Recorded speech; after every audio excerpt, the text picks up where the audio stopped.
Success often feels like a mirage, a shimmering oasis in the distance that continues to shift as you move closer to it.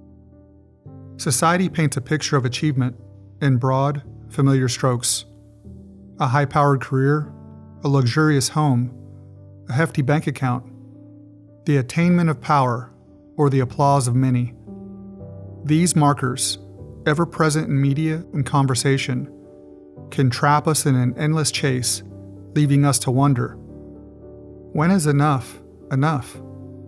The desire for more wealth, more accolades, more things, can create a cycle of longing, fueling dissatisfaction, and ultimately leading to a sense of burnout. We've all heard the story.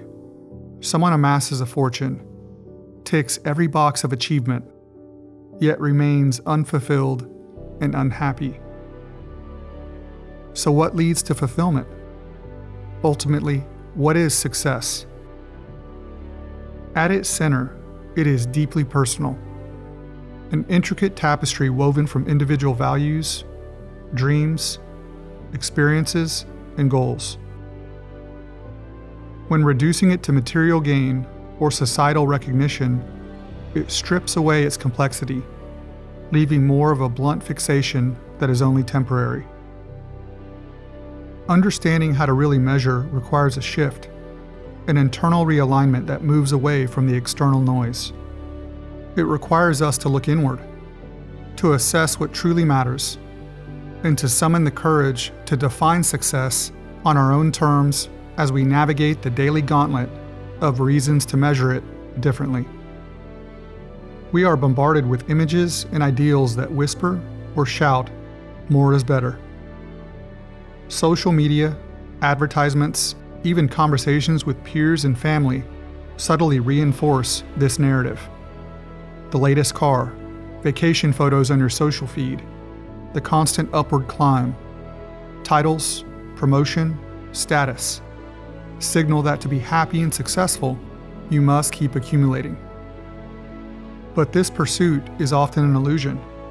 The hedonic treadmill, a psychological concept, explains why we revert to a baseline of happiness regardless of the external gains. No matter how much we acquire, the joy is fleeting.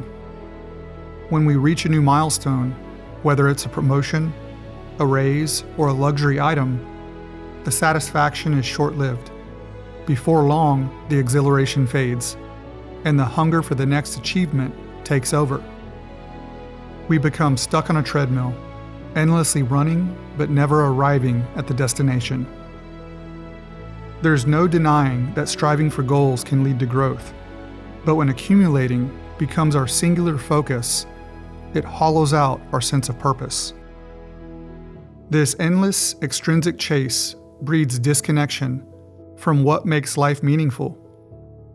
True attainment requires us to reclaim control of our definition of achievement, grounding it in individual fulfillment rather than external validation. Breaking the cycle means it cannot be solely about wealth, accolades, or material possessions. It must be more about purpose, satisfaction, and growth. Imagine two people. One is a corporate executive with a high six-figure salary. The other, a teacher with a stable but modest income in comparison. Society would likely declare the executive more successful based on external markers. But what if the executive feels drained and disconnected from their true passions, while the teacher feels alive and thriving with purpose, as they live out their passion each day in teaching and energizing their students to move forward on their own dreams and goals? Achievement isn't measured by accomplishment alone. It must be evaluated by the depth of our internal satisfaction. How closely aligned are you with your own values? How authentic are your relationships? Are you living a life that feels true to who you are? These are the questions we should ask ourselves when gauging success and fulfillment. Not how much we have acquired, but how deeply we are living. Our values are the compass that points us towards true achievement. They guide our choices and shape our path, grounding us in what truly matters. When we are in alignment, we find fulfillment, regardless of external circumstances. For instance, if creativity is your core value, then fulfillment might look like pursuing a career or even just a hobby that allows you to express your artistic side, regardless of financial reward. If family is your top priority, purpose may mean nurturing relationships and carving out quality time, even if it means turning down a promotion. Success could even simply mean being a good spouse or growing a family that you provide for. When we understand this, we are creating lives of authenticity and purpose, which should lead to a feeling of success. Material wealth and societal recognition may become secondary to the deeper satisfaction that comes from staying true to ourselves and how we live. The question of when is enough is a profound one. It calls for self-reflection and a willingness to step off the treadmill. Often, we keep pushing forward out of fear that if we stop, we'll fall behind, or worse, be left with nothing. But it's enough when the external chase no longer dictates your self-worth. It's when you can look at your life and feel content with how you are spending your days. Are you at peace, or are you constantly overwhelmed? Are you pursuing goals that bring joy and meaning, or simply chasing someone else's idea of achievement? True fulfillment comes when you feel that sense of contentment, when you no longer feel the need to prove yourself or amass more to feel worthy. We all know the adage, money can't buy happiness. But what does the research say? According to a 2010 study from Princeton University, once individuals reach an income of around $75,000 a year, their happiness levels plateau. Beyond this point, additional income has little effect on emotional well-being. This suggests that while financial security is necessary for a baseline level of happiness, accumulating more wealth does not significantly boost overall life satisfaction. Alternatively, the Wharton School, in a more recent study from 2021, offered a different perspective. Using real-time tracking of emotional states rather than retrospective surveys, the study found that happiness does continue to rise with income, even beyond the $75,000 threshold. According to these findings, people with higher incomes reported feeling consistently happier, challenging the earlier notion of a happiness plateau.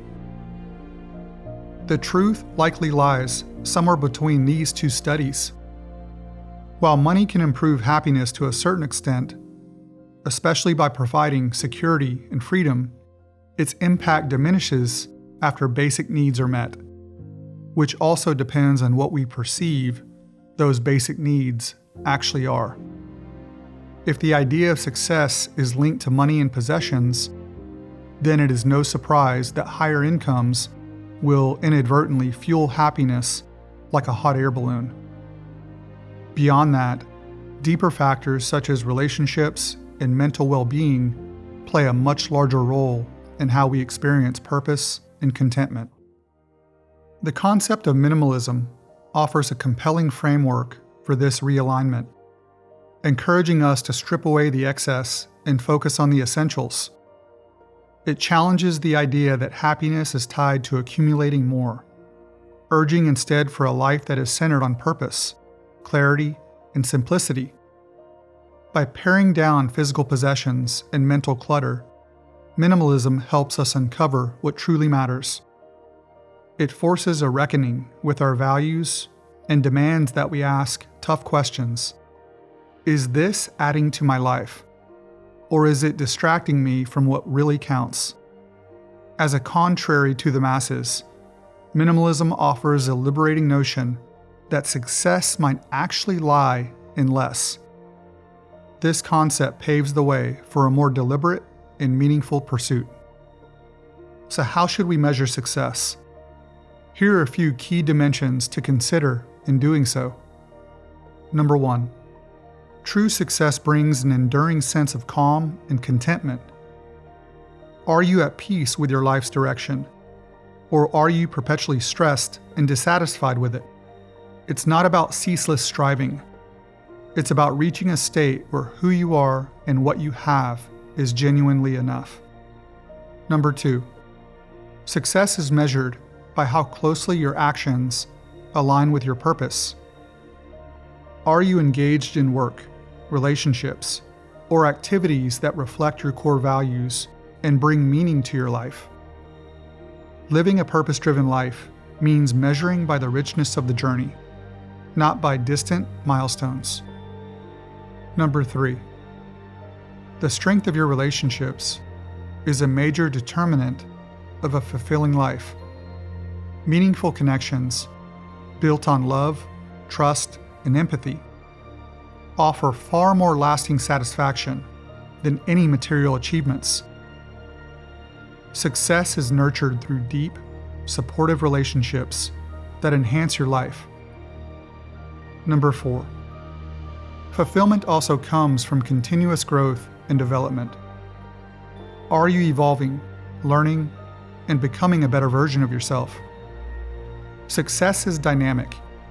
It's not just about arriving, but continuously seeking to improve and adapt. Number 5. It isn't all about what you achieve for yourself. It's also about the impact you make on others. Have you contributed to your community, helped someone else succeed, or touched lives in a meaningful way? A life of purpose includes giving, not just receiving.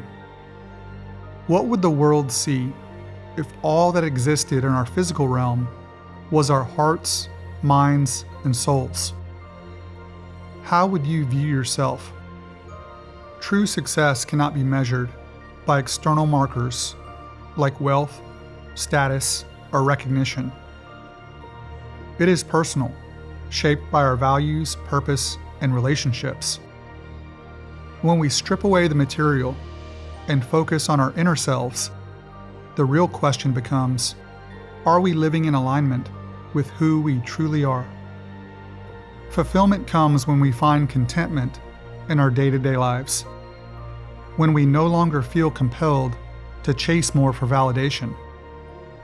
Success isn't a destination, but a way of being. It's about knowing when you've achieved enough, not by society standards, but by your own. By tuning into your inner compass and living authentically, you'll discover that what we seek lies not in accumulation, but embracing what truly matters most.